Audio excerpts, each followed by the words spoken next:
Hello, my name is Jessica Wobig, and I am a Secretary of the Interior Qualified Architectural Historian with 11 years experience. I specialize in environmental review in regards to impacts that may affect our historic built environment. Today, I'm speaking on behalf of the Hessler Coalition and as a friend of Hessler. The image before you is that of the Hessler Court and Hessler Road Landmark District. The brown outline is that of the Cleveland Landmark District that we will be speaking about today. In purple, in this purple outline towards the bottom left, at 1975 Ford Drive is an approximate outline of where the proposed microapartment is planned. It's planned currently on the site of a rear yard of a historic home and on the current site of a two-car garage that dates to about 1920.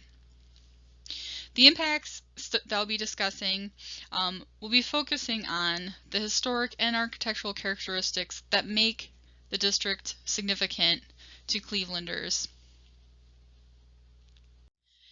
Hessler gained its distinction in 1975 as the first Cleveland Landmark District. This designation was put forth by the residents of Hessler who helped establish the ordinance and saw the importance of preserving the district.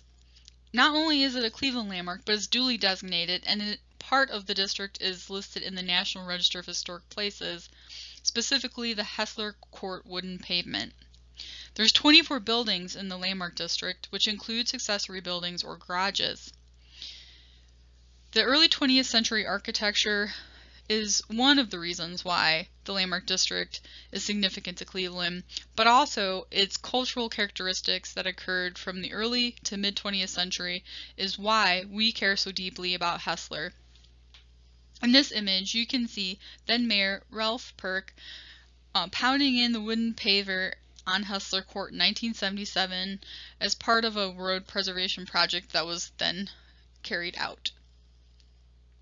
In addition to its architectural significance, Hessler is significant for its cultural contributions and its achievements in placemaking. This began in the mid-20th century. In 1949, this image to the top right shows a gentleman installing a broken bluestone paver into the front landscape along Hessler Road as a young gentleman looks on. This example in community pride was carried forth through today. But during the 1960s, institutional pressure started to mount as urban renewal sought to remove historic buildings and build in new construction. Nationally, the National Historic Preservation Act was passed in 1966 to ensure that all Americans had access to our historic built environment, and that preservation was considered in major projects and federal permitting that was carried out by our government. Nationally, the Civil Rights era was bringing forth some ideas like fair housing and the need to remove red lines in our real estate so that we could have integrated communities where all Americans had access to safe and affordable housing. This wasn't lost on the residents of Hessler, who, surrounded in a sea of institutional pressure, realized that their homes were under threat. And by the 1960s, the Hessler Neighborhood Association was formed. Rent strikes were taking place throughout the entire country at this time, many of which were due to the fight for fair housing related to race relations and discrimination within our housing practices. This again wasn't lost on the Hessler residents, and in 1975 they rallied and worked towards establishing the Landmarks Commission and the Ordinance to earn Hessler its place as the first landmark district in Cleveland in 1975. Shortly thereafter, the Hessler Housing Cooperative was formally incorporated in 1979. This image on the bottom right shows the apartment on Ford and the rent strike for safer living conditions, with residents with their fists raised in solidarity. Hessler's never just about Hessler. Hessler's about placemaking for all. So what exactly makes an intact historic district? We know that no new construction has occurred within Hessler's boundaries since it was established as a historic district in 1975. We also know that original road structures remain in place, brick and wood, and the size and shape and articulation of the street pattern has not changed.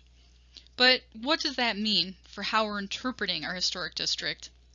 Well, we must be able to see the visible and physical features that are preserved, and we have to be able to experience this at a pedestrian level. These two images show, on the left, in 1966, a revolutionary new mercury lighting that was then installed on Hessler Road and period cars set on the brick pavers, with our residential street following suit. On the right, there's a current condition of the wood court, as well as some of the more formal features associated with the larger residential structures that are found around the vicinity of the Hessler Road district. You can see this landscape feature of a retaining wall, which ultimately helps portray this linear road structure that is significant and to the district.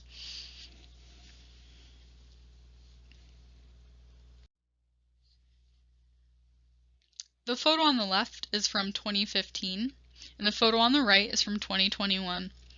Both show the difference with leaves on the trees versus without leaves on the trees, and how many cars are often parked on the street, as well as the intention of the district to preserve this view that you see, which towards the right of both photos is the rear yard of 1975 Ford, which is where the proposed apartments are planned. But as you can see, you can look straight down the streets, and it is not interrupted by any new construction whatsoever.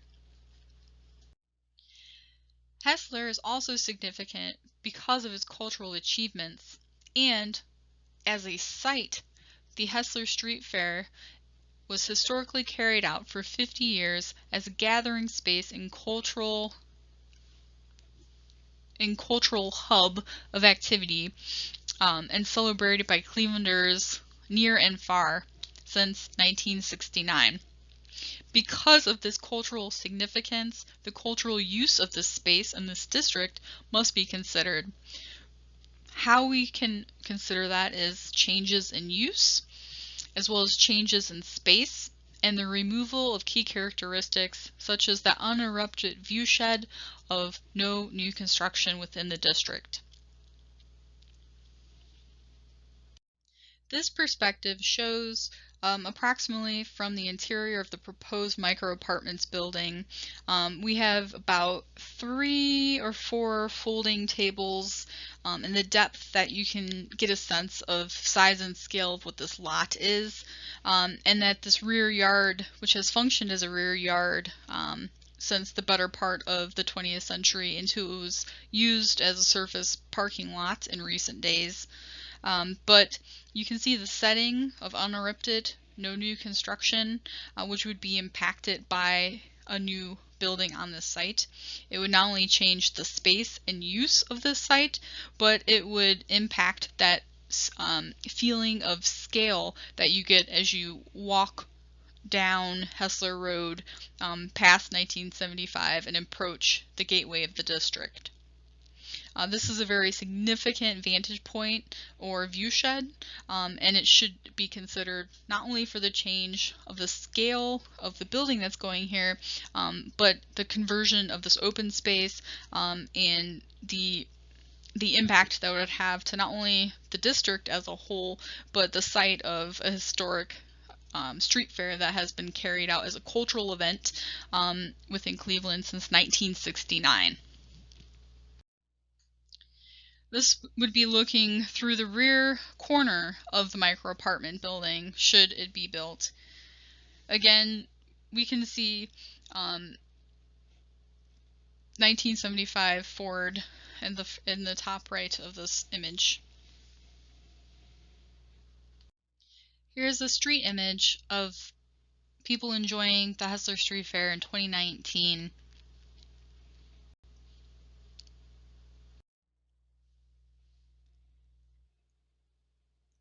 Also taken from 2019.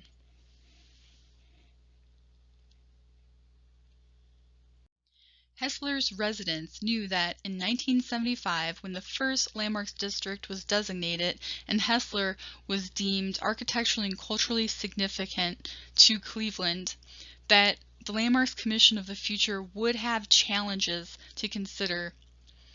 They knew, and that is why the Landmarks Ordinance was so imperative to encouraging the preservation of this heritage asset. They knew that institutional use in the surrounding vicinity would increase land values and that new development was on the horizon. Additionally, contemporary planning practices that encourage density have expedited how much new substantial development is putting development pressures particularly around this specific historic district. The limited open space and the diminished intent to plan and preserve green space is not only a health concern to the residents, but it also erodes the historic integrity of the setting. Furthermore, there's increased pressure on the district due to site erosion from runoff and issues with aging water and sewer systems. It's understood that there's limited resources for preservation planning. However, this is the opportunity to consider Hessler and ensure that future generations can enjoy Hessler as it is today with no new construction within its boundaries. It's a small district, only 24 resources within it, and your consideration is greatly appreciated with this difficult decision.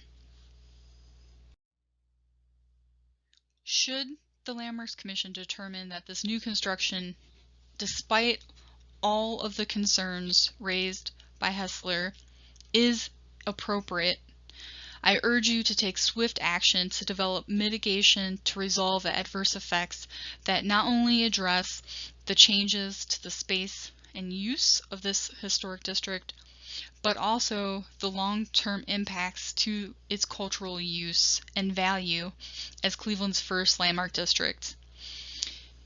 As this image to the left shows you, there's a lot of smiling faces, including Carlos Jones, who have lived and loved and enjoyed Hessler for over 50 years. And we know that Hessler, it's not just a street, but it's a place worth preserving. And I thank you for your time and your consideration, and I look forward to your thoughtful decision. Thank you.